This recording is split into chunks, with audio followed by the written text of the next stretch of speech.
You're listening to A Matter of Life and Death with Arizona Belle, a podcast that explores the furthest frontiers of consciousness via deep but lighthearted conversations with important voices in the worlds of spirituality, philosophy, and psychology. My name is Arizona Belle, and as a spiritual author and international speaker, I created the podcast I wanted to hear in such an unprecedented and uncertain time in human history. So join me each week for enlightening conversations that will help you ground down and connect up.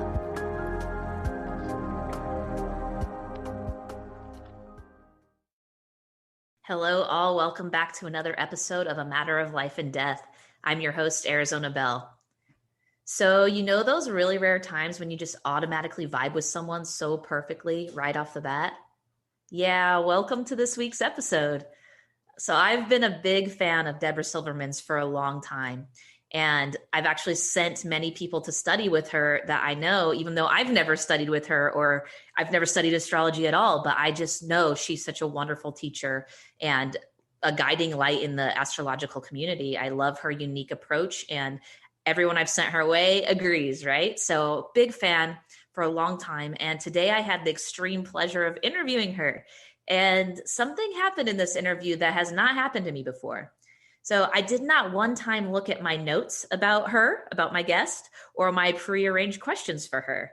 And, you know, I am somebody who can go with the flow, and we go on tangents, obviously, on my podcast, and we do all that. But I do have a flow. I have an outline. I know what I'm doing. You know, I'm prepared. But that didn't happen this episode. Debra and I just immediately got into a flow. We were in sync, and we went where the conversation took us, which was not at all where I expected it to go. But I think you'll agree it's exactly where it needed to go. So I don't want to hold it over your head any longer. Let me just tell you a little bit about Debra in case you don't know who she is already. And then we're going to dive straight into this important conversation. So while there is no one-size-fits-all approach, with a master's degree in clinical psychology, Debra Silverman has developed a unique psychological spiritual model of astrology, which combines her expertise in esoteric soul-centered astrology with her extensive education in psychology, all to help those going through major life changes, especially in times of crisis. Okay, hello. Who better to talk to than somebody like this during this time, as we are collectively, literally in massive change/crisis mode, right? So very, very, very happy to have her. It's divine timing as usual. Debra custom designs her therapeutic approach to each individual using astrology and psychology as a magical healing combination. But what makes Debra different and stand so far out, as I think you'll see in this episode, is not only her honest and direct style, but her fun and non-traditional way that she breathes life into the ancient practice of astrology. And her goal is to connect you with a deeper level and to help you heal, and all while making you laugh, which she does so effortlessly, and while making you encourage you, I'll say, not making you, encourage you to accept yourself as you are, just as you are. And as you'll see, accepting ourselves just as we are is a major theme of what we discuss today, because it's a major calling for us all right now in the Aquarian Age. So I know you're going to love this episode just as much as I do. I know you're going to love Debra just as much as I do. So without further ado, let's bring her on. Welcome, Debra Silverman. Welcome to the show. As my listeners know, I am a Leo sun sign, and you and I are recording this on the morning after the Leo full moon. So for my own personal benefit, I couldn't think of a better time to have this conversation with you. Thank you for being here. Happy Leo full moon. Yeah, I mean, it's been a pretty powerful one. I got to say, I felt it. Yes, it's one of the most intense. This particular month of January, I mean, everyone was like, oh, we're leaving 2020 behind. I was like, no, we're not. Like, let's be real. 2020, the entrance of January has been an unbelievably difficult month, which I predicted from January 6th to January 28th, which, by the way, we're at the end of it right now. So good news is February shifts, but this has not been an easy month. And this full moon was not easy. No, this has not been an easy month. And you touched on it. There was this kind of like myth going on that once 2020 ends, we're all going to enter into this glorious new phase and everything's going to end. And of course, you and other wise astrologers were saying, hey, this continues. This is going to continue on for a bit. And particularly January. So I want to say that the good news is we're going to feel a shift even as early as the second week in February, when we get towards, as we leave Aquarius, especially by the end of February into Pisces. But it has been, this I think is more trying right now because we're suddenly dealing with the actual reality of financial crisis that the planet's feeling, and that COVID did not go away, and there's other strands coming in. And so there's this reality check. I think it's harsh and truth that we have been in boot camp for a year. And I think boot camp is now leading up to, stand up now and let's see what you learned in 2020, because you've got to use your skills that you learned about being lonely, about being frustrated, about feeling scared. All those skills that were supposed to be in boot camp, that's what we were trained on. It's now time to apply what we learned. I love that. I love the boot camp analogy because I think we thought we'd already gone through the main event, but really this was just the training, and now it's time to embody. I mean, I've seen it. I've gone through a personal awakening that involved grief and falling to rock bottom and going through the muck, and now I'm on the other end of it, and I've seen that mirrored in the collective basically over the past year. Exactly. I have felt, I'm in my 60s, so I've had a long life, and I don't think I've ever been so face to face with my gremlins, and I became really good friends with them. So the upside of being in misery and being at boot camp is you get muscles, and you walk out of there going, I can do anything. And that's kind of what I feel like. The worst has happened, and now we're walking into, I think we're going to feel by April and May, when Jupiter goes into Pisces, there's a wonderful reprieve for a minute, and then it goes back into Aquarius. It's a harsh, what's going on astrologically right now with Saturn and Jupiter and Aquarius is we're having to detach. Like, we're not fixing it. We're not feeling better. We're just really coming to peace with what is and detaching from our emotional body because it's getting exhausting. Like, I can't be depressed anymore. What's plan B? I don't know, but I'm not doing that one. Right, exactly. And it's we have to adapt because this is what's happening right now. And I think astrology is one of the main tools we can use to help adapt. Well, that's the good news. So during this, I always make this big joke. In the new age, in the Aquarian age, astrology is at center stage. Like, this is really increasing people's awareness of saying, can you help us know when this is ending? Like, people are fascinated with astrology right now. And it makes sense because the prophets knew this was coming. I have a book written, The Missing Element, a book I did. And the first chapter was crisis. That's what I wrote about. I said, coming soon to this was like, that book has gotten more sales during COVID because the book is specifically about what do you do during crisis? What does your personality do during crisis? Because we are still in it. It's almost like in our fantasy worlds, one, we want to get back to normal, which, by the way, is a setting on the dryer. So you don't get back to, there is no normal. And two, that it's suddenly poof over because the vaccine is here. Well, that's just as far away from the truth. So welcome to the Aquarian age, where astrology says this is the timeline. We are in 2021. It will be much better by spring. You will definitely notice a difference. But the winter of 2021 is an exaggerated version of 2020 because there's no reprieve. It's like one thing, we were tired then. Well, now we're just like, I just had an employee of mine say, I can't work for you because I'm homeschooling my kids and I cannot do both. Like, that's real. Mm-hmm.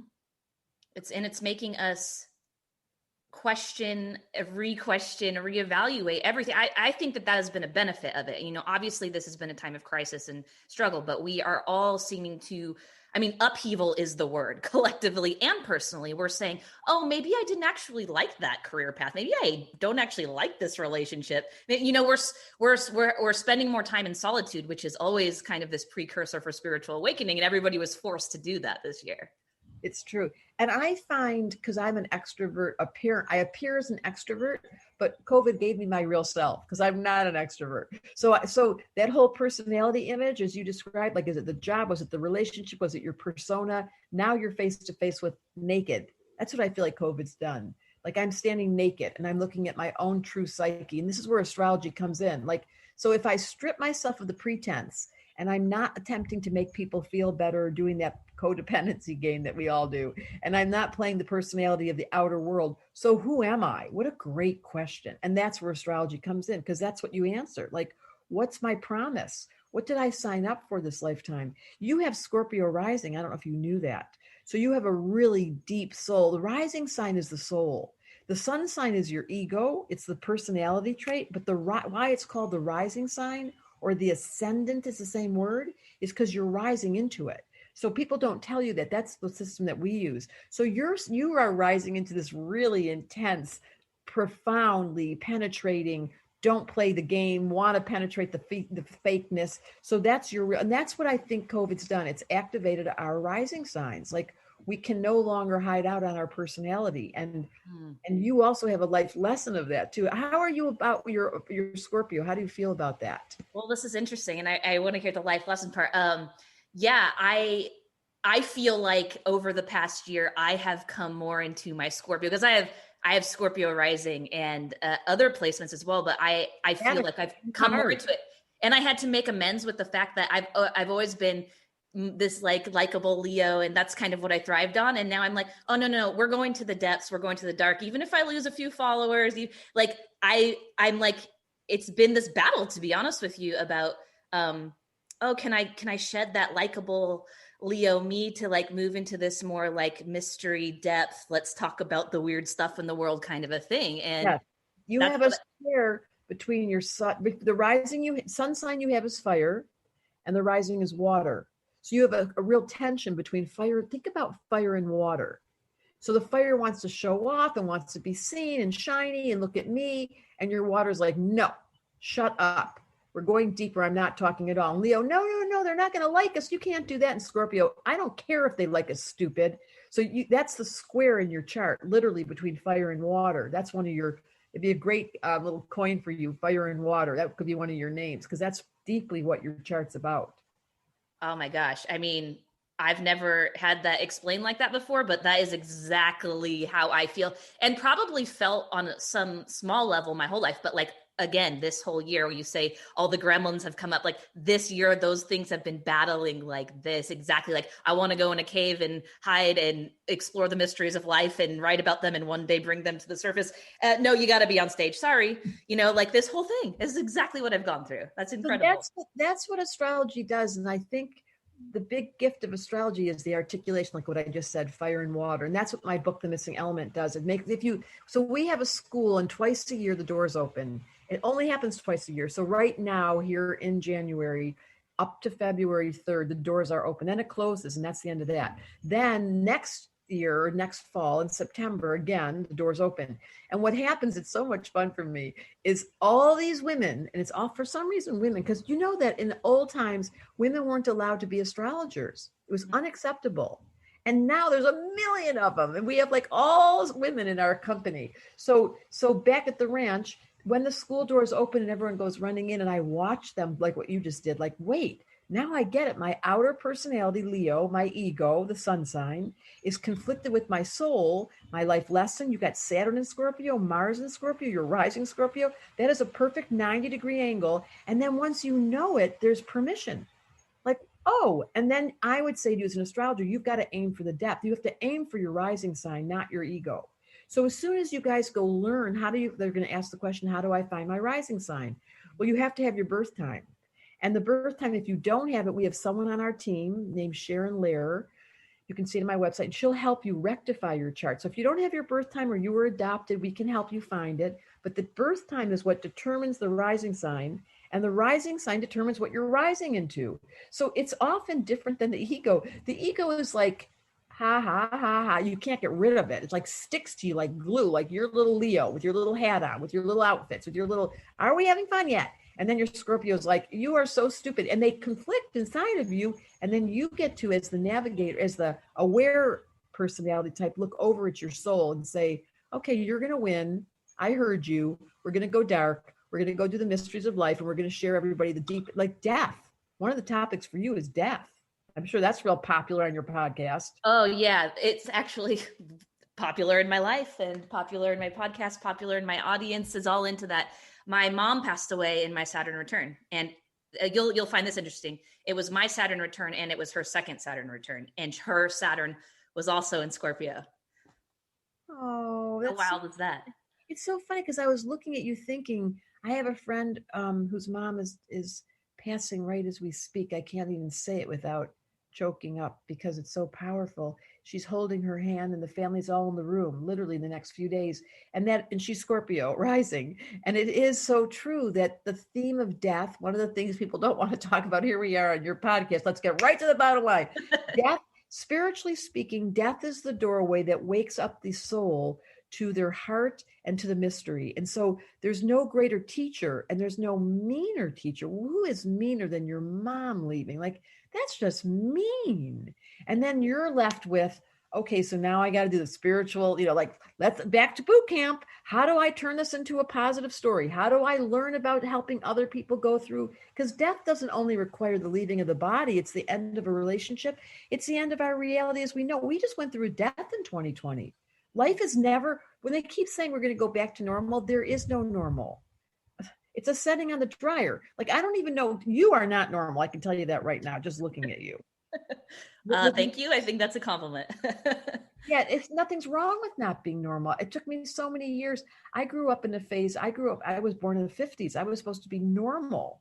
That was so hard to deal with. God, I could not fit into that box. So all of you listening, astrology gives permission to get out of the box, distinguish your uniqueness, have permission for, like your case, your life lesson is, as you said, is Scorpio in the 12th house. Spirit guides, you must have dead friends come and talk to you. Tell the truth.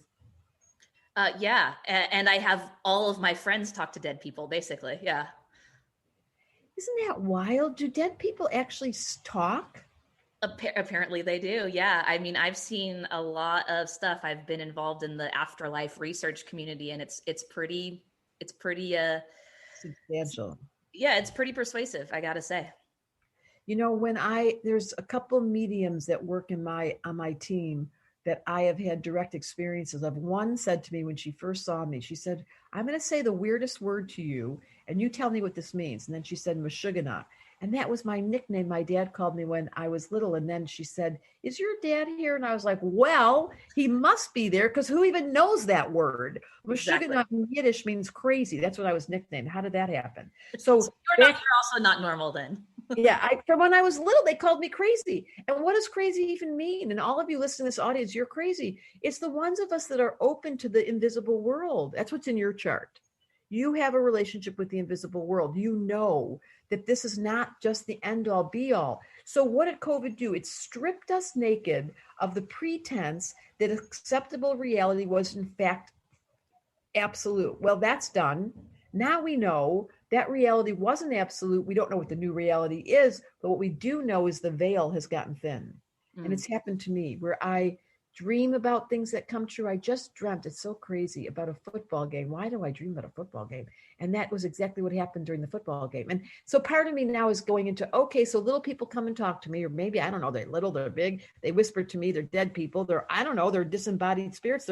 What are they? They're invisible friends that I have. And now as the years go on, and I invite all of you to consider, you can ask help from those beings. You can lean in. Your mom is probably watching us right now with a big smile on her face going, there goes my daughter talking to an astrologer now. Talking to astrologer, and yet somehow we ended up talking about death and mediumship and all that. But I think it's because I have given myself permission to, like you say, go to the deep, dark, mysterious side this year. And you summed it up so well. That's exactly what I've been through. And what about depression? Because that's another flavor of Scorpio. Has that become a friend, or have you had to visit with depression? Oh yeah, especially this year. And actually this year, when I visited with depression very deeply, I realized that I've been visiting on a low key level with depression my whole life, and masking it behind the sun sign, the little Leo veneer, right? Yeah, exactly. So all my listeners are probably like, what? No, but I mean, it's been masked, but it's something that I totally dove into this year. I said, okay, this has been a theme throughout my whole life. My mom passed away when I was 29, and I did this whole spiritual awakening, but I really dealt with grief and depression this year, head on. I stopped avoiding it. Exactly. So let's name that, just for your audience. The word depression means to push down. It means to hold back. So people that get depressed get tired. They feel exhausted. They feel like they don't want to get up. There's this feeling of deadness. And then the opposite of depression is when you're in joy and you just fell in love and you're like tickled and everything looks so bright and it got into technicolor and you're like, what drug did I take to make it all so bright? So that's the opposite. And that's, I swear to you, astrology is like an antidepressant because what happens to people is, and you may have seen this because you said you had a relative that took this course. Yep. People get back to life. It's almost like, because depression is like, in your case, you were self-conscious about how much you felt. That's what your issue is. Scorpios, they mistake depression or sadness as being something's wrong. No, you happen to eat that flavor. When you go to the grocery store and depression is the column that seems to call your name, you take out this low grade brown stuff that makes you feel warm and fuzzy and it's a little bit heavy. It's like, okay, I want a blankie. But that's where you go. That's the shelf you go to. And once you realize, oh, depression seems to follow me around, there's nothing wrong with this. It means, ready, that things really weigh on you because they matter. People that are depressed really care. It's the heaviness of their heart going, I can't believe I'm in a body. Like, who put me down here? Did you even ask me? Did I get a one-way ticket? God damn it. No one even asked me. Yeah. Well, I had colic and screamed bloody murder for the first 6 months of my life. So I believe that is true. I believe I did not want to be here. Scorpio rising with Saturn and Scorpio and Mars and Scorpio. I screamed bloody murder for the 6 months of my life. It's hysterical, but it's not funny. It's just weird. Who wants to come down here as a sensitive and feel the collective pain? Oh, look, no one's raising their hand. So you come in here with depression and then you feel like something's wrong, but really it's a sign of an old soul. It's a sign of someone who really cares. It's the sign of somebody that has loneliness and is willing to feel it, not deny it and put butter and saccharin over it. So you're real. Depression, people that are depressed are some of my favorite because I lived with it for so many years. It took me so long to become friends with depression. It was a secret. Who wants to tell anybody you're depressed? It's like, it sounds like you've just farted or something. Like, ew. Can you try to do that fart where no one can hear it? Like, no, hold it in. And somehow you've just made me do that live on air. So no, but it feels good. It feels liberating, you guys. Like, I've lived with depression, like it is. But exactly what you said, like astrology is a permission slip, especially the way that you describe it. And a shout out to my stepmom. She has taken your course. She's waiting for your level 3 Hawaii situation to happen. But she told me that the rising, like your go towards your rising, that's what you're rising into, which I don't think is really commonly said. No, it's not. You always hear the ascendant. Why did it get called the rising sign if we're supposed to sink in? We're supposed to go up to it. Right. And, everybody just says it's how you come off, your first impression, but I relate so much more to that. You're rising into it. And so it feels like liberation to say, yeah, like I have always felt this weight, this sadness because I do care about the world and people. And, I guess 2020 would be the year to bring all that was repressed to the surface, right? There's nowhere to go. Oh my God. Lucky me, I'm in Hawaii and I live with the Aloha spirit. Just recently, one of my employees is here, but I have kids, I have a life, and I've been alone.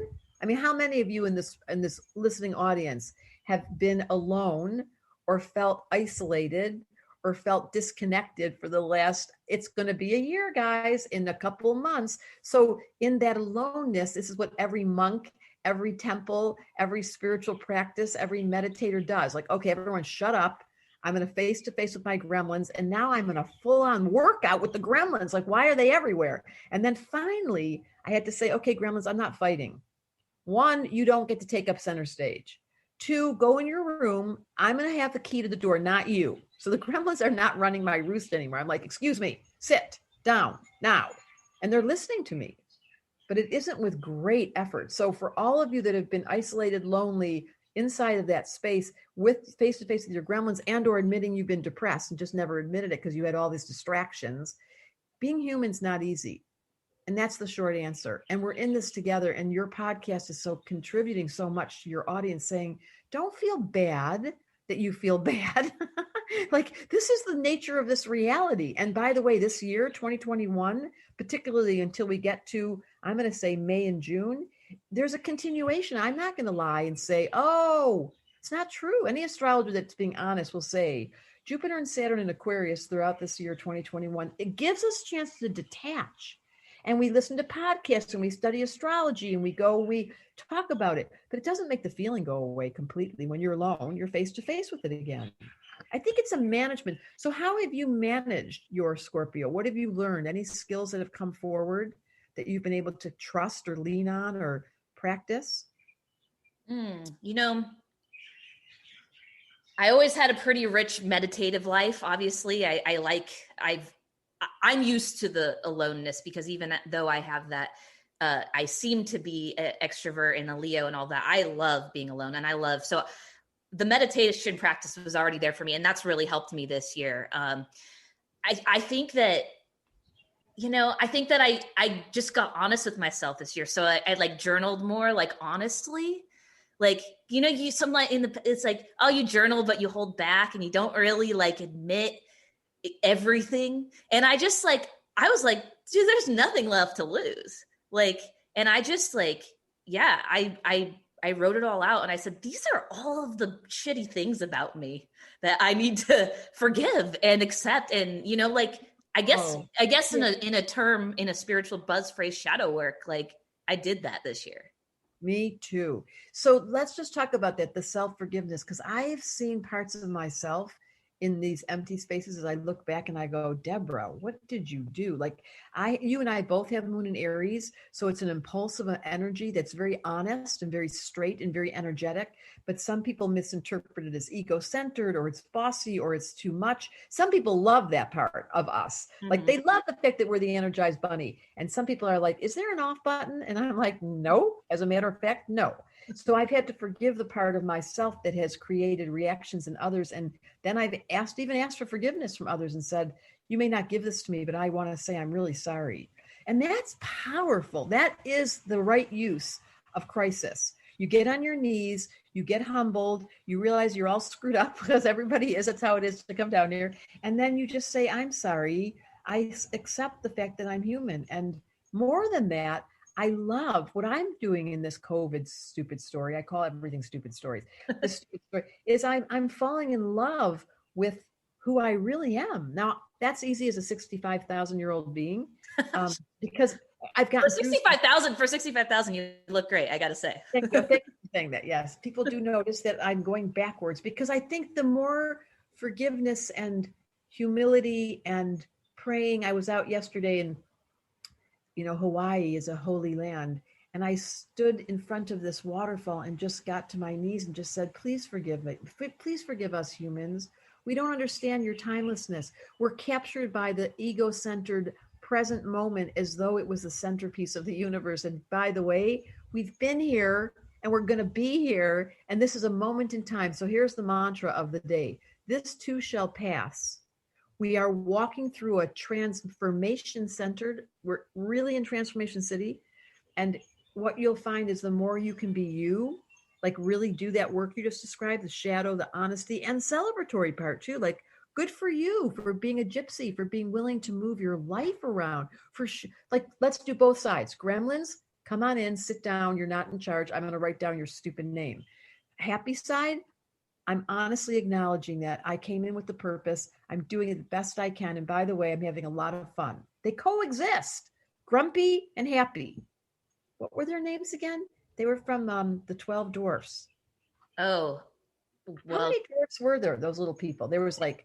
I think there was 12, no? Yeah, it's that. I never thought of that before. It's astrological. There were 12 little people, and there's 12 of them live inside of you. And they have a whole bunch of different voices. And what you learn in astrology is who's in charge. Oh, that would be the conscious mind, not your mind. And the gremlins. The gremlins think they're in charge. They take over in the middle of the night. I wonder who pays them. But they're not in charge. They're not in charge. But I always wonder who pays them. Why do they work so much? They're there all the time. Little gremlins in the middle of the night. The full moon's here. And then I'm like, excuse me. Now they don't bug me. They know now who's in charge. It ain't them. You took your power back. I did. I said, Gremlin, sit. Now they listen to me. You can do this too, you guys. I imagine a chair. And when my mind starts to get really busy, I literally see the little gremlin and I say to him, sit. It's always a boy. Sit. And stop that criticize. Now stop it. And then the gremlin goes, whoa. I have a program called Tell Me a Story. It's just coming out in the next spring. It's a writing, you would love this. It's a online writing class, and it's based on the 4 elements. And you really become aware in Tell Me a Story of what the repetitive message is of the stupid gremlin that's taken over your life. And as soon as in the class, as soon as you become really aware of that voice, then you get the observer and you go, excuse me, you're not in charge. Can you sit? And they really start to sit. It's like kind of like a dog. Sit, gremlin. Do not take over my life. And they go, oh God, you're in charge? I thought it was us. Nope. And that's the gift I want to give your audience. Those gremlins and that depression and that loneliness is one strand of many. And yes, you must honor it. Welcome to COVID. You have to start listening to it, but you will not let that voice be the biggest, loudest, fattest voice in the community. I love that. Yep. And I love your course idea. So definitely check that out. As a writer, I'm in. But so, before we kind of wrap up, in a couple of minutes here, like, how about the gremlins? I just want to address the gremlins of the collective, especially because we're both in America. Okay. I just don't want to bypass the fact that we are a completely divided nation right now. Lots of fear going on, lots of division and kind of not misunderstanding and all this stuff. And I've heard, whispers of America's going to be going through its Pluto return and all this stuff. So what can we do as Americans right now? Because, it's not fun, I guess. I think we're so self-centered Americans. We think we're the center of the universe. Like everything revolves around our politics and everything. If I were any other country, I'd be like, can you tell those people to shut up, for God's sake? And your question is, do it again. Your question is, how do we cope with? It's hard for me as somebody who cares to see so many people, unfriending each other and canceling each other and hating each other and so much divide when really we're so much more united than we think. So I just kind of want to give people hope, I guess, or something. Well, that's what just happened with this new election. I mean, we can't even say hope without the way you just said it. Hope, I guess. We've lost hope so far. We're like, you think it still exists? This too shall pass. There are those of us like you and I who want nothing more than to hear both sides. I want to hear the other side. I don't want to be in the divisive, I want to accept diversity. Welcome to astrology. We accept diversity. All 12 signs are welcomed at our inn. And the best thing you can do is stay. I know this sounds weird, but stay in the vulnerability. Don't walk away from the fact that it hurts. That's what, if COVID's taught us nothing else, if this podcast taught us nothing else, depression, sadness, loneliness, emptiness, isolation, lack of hope is real. It's just not the only truth. It's one strand that's gotten so fat, but there's other strands of hope and optimism and belief and faith and trust in astrology that this too shall pass. We'll look back at 2020 and 2021 and we'll say, wow, we went through boot camp and we came out stronger for it. But it's just, you're too young to know, but when you're giving birth, you swear, especially by the 9th month, are you kidding me? And then out comes this teeny little baby. You're like, oh my God, if I would have known, I would be so in love. I would never have been complaining for the last 3 months of how miserable I am. So just be aware that we're giving birth and that there will be a beautiful being that's going to emerge from this, but we're not, the baby hasn't come out yet. It's just we're screaming. We're in the birth canal and we're screaming and nothing's wrong. But you can't listen to screams and not think the zeitgeist is going, ah! Right. Yeah, is a perfect analogy. We are giving birth. So, and I know we're not prophesizing, but is there do the stars say anything about when things how long is this birth maybe going to be? When do things let up, actually? I think we'll feel a difference by June, by the end of the beginning of summer, the end of spring, when Jupiter goes into Pisces, it'll soften a little bit. It'll get a little bit, then it won't, I'd say by 2022, I love saying that, 2022, there's a softer energy. But 2021, we've got 6 months of heavy lifting. It's not easy right now, and no one should say it is. Then there's a reprieve by May and June. It goes back to a little chunky, and then there's some semblance of exhaustion around being miserable, and we start to say, let's help each other. Oh, this diversity thing, this this really strong stretch of separation as compared to celebrating the diversity has got to change. And that's my prayer. And that's what, in September, the second school, if any of you miss, because we will sell out, if you want to come to the school in September, that's really going to be the time where there's a little bit of light by the fall of 2021, when we begin to consider, oh, we can learn about diversity and accepting the differences, and we don't have to hate the Republican and the Democrat. God, you're so right. It really, any of you that's hurting, it hurts me. It makes me want to cry. Mm-hmm. All I want to do, my secret is I want to dress up as a Trumper and go out and just say to them, can you tell me? I want to understand. Mm-hmm. Like, tell me, and don't scream at me, and let me listen to you. I wish so much. Here's my prayer. Listen and silent have the same letters. In order to listen, you have to stop having noises in your head. So I want to learn the art of listening, and to actually listen to someone I don't agree with, and then I want them to listen to me. Mm-hmm. Which is the art of conversation, which is what I've kind of been going on and on about, is that I feel like we're losing the ability to hold nuance and the beauty of civil discourse. And that's what's hurt me the most. Oh my God, you're gonna make me cry. That is the single thing. I long to have a school that you can't pass third grade without learning the art of listening. And you can't get through school, you can't graduate and get your degree until you sit in front of someone who disagrees with you and you can actually listen to them.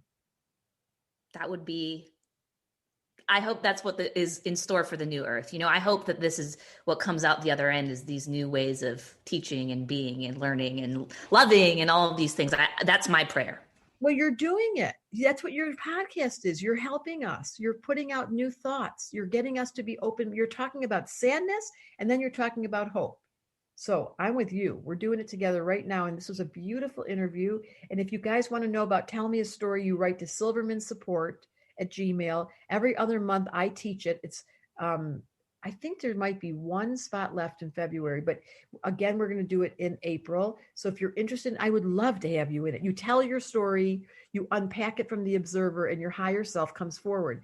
And then in September, we have the school, or I don't know if you can get in. I hope that you guys can get in. It's closed on February 3rd, the doors, and the class starts February 15th. But there's also the Star Library. Do you know about that? The Star Library, the Star Community? Tell us about it. If you go on my website under Work With Me, the Star Community it's a $200 price point, and you can watch all these videos and learn all about astrology without taking the class. It's like a cheat sheet, but there's videos and there are interviews and there's PDFs and there's all kinds of famous people. There's Aaron Rodgers, the football player. It's so funny. And there's Shailene Woodley, the movie star, and there's Trevor Hall, the musician. There's all kinds of people in there.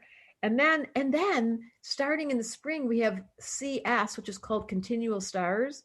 And we're having a low hanging fruit for like 200 or 300 astrology classes, really low. So but that won't be till the spring. So coming soon to your neighborhood is an online continued ed program called CS. Yeah, I'm very excited about that for people that can't afford, because the school is $1,000 to actually learn and practice astrology with 10 people in a room. But there is going to be coming soon.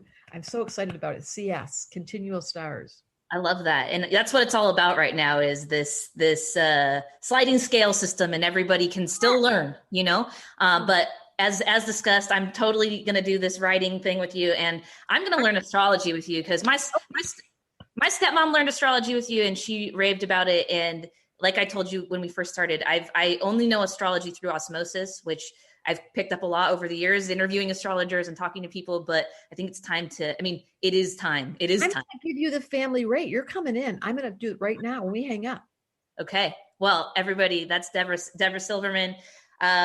Obviously, I was so excited to have her on with me today. I really, really thank you for your time. And I mean, this is one of the best conversations I've had. So thank you for going to the depths with me. I will say that. Thank you. That just touched my heart. All right, everybody. Gosh, we wish we could talk to Debra all day, every day, but go check her out. Website is Debra Silverman Astrology. Debra, Debra, DebraSilvermanAstrology.com. Instagram, Debra Silverman _astrology. Facebook, Debra Silverman Astrology. So stupid.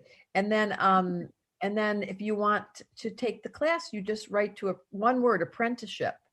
at Debra Silverman Astrology, and we will get you hooked up for the school. Amazing. Everybody go do it. I'll see you there. I'm going to be in class. Yes. Starting February 15th, right? Am I right? Starts February 15th. There's 30 classes to pick from. So I'm going to do it right as we're speaking. I'm going to give you, you hang up and then I'm hooking you up. All right. Well, everybody, we will catch you on the flip side. In a couple of months, I'm going to come at you with all my astrology knowledge. Thank you, Debra. We'll talk to you all next episode. And that's a wrap, everyone. Stay tuned for new episodes of A Matter of Life and Death with me, Arizona Belle, dropping each Wednesday to help you get over the hump. In the meantime, if you're digging the show, please consider leaving a sparkling review on iTunes so other like-minded friends can find the show easier. And I will catch you on the flip side.